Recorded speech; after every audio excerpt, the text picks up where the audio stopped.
यही स्ट्रेटेजी है जिसके वजह से अमीर आदमी और अमीर हो रहा है और मिडिल क्लास आदमी परेशान हो रहा है।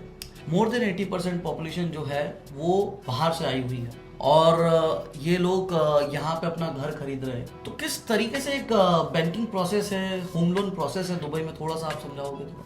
मॉर्गेज एक बहुत ही वास्ट लाइन है, बट अगर मैं होम फाइनेंस की बात करूं तो मेनली उसमें तीन चीज़ें होती है। एक होता है आपका न्यू होम लोन, जिसके अंदर आप बेसिकली रीसेल अगर बाय कर रहे हो कोई भी प्रॉपर्टी, उसके ऊपर लोन हो सकता है। या तो फिर अगर आप प्राइमरी अगर आप बाय कर रहे हो, जैसे हम कहते हैं डेवलपर से, उसके ऊपर भी लोन हो सकता है।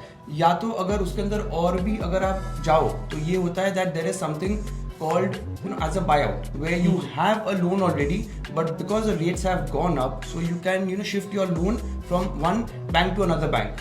And वो ऐसा क्यों करेंगे, सॉरी बट ऐसा क्यों करेंगे, एक बैंक से दूसरे बैंक पे लोन को बाय आउट क्यों करेंगे? जी, तो when you take a new loan from a bank, there is something called as a fixed rate और एक होता है आपका variable rate. So fixed rate 3 साल या 5 साल के लिए होता है. So once that fixed rate term is done, then you move on to a variable rate where you have the EBOR.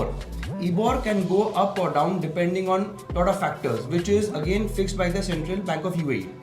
So when the rates go up and you are paying much more higher than what you are paying in your fixed term, at that point in time you can change your loan from one bank to another, again at a fixed rate, which will be much more lower. So each year you could save anywhere between 25,000 to let's say 100,000. एक और चीज़ है जो मैं add करना चाहता हूँ कि कभी कभी क्या होता है कि आपने समझो 6 साल पहले को कोई भी एक प्रॉपर्टी बाई की थी 1.5 मिलियन की प्राइस पे, ठीक है, आपने बैंक लोन ले लिया उसके ऊपर 1.1 का, ठीक है। आज 5 साल के बाद वो 1.5 मिलियन की आपकी प्रॉपर्टी हो गई 1.8 मिलियन और मे बी इवन 2.2 मिलियन। सो वो चीज़ में हम क्या कर सकते हैं, बाय आउट प्लस कैश। तो आपका जो लोन है, जो आपका लोन बाकी है, 800,000 is left to be paid to your old bank. So your new bank will pay that 800,000 plus we can get you on top of it cash straight in your bank account.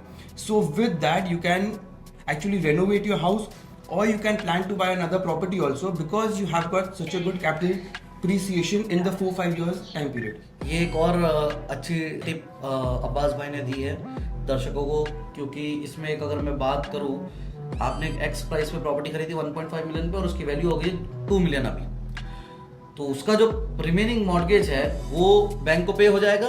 लेकिन साथ में अगर आपको एक और property खरीदनी है तो उसके लिए डाउन पेमेंट आ जाएगा जी।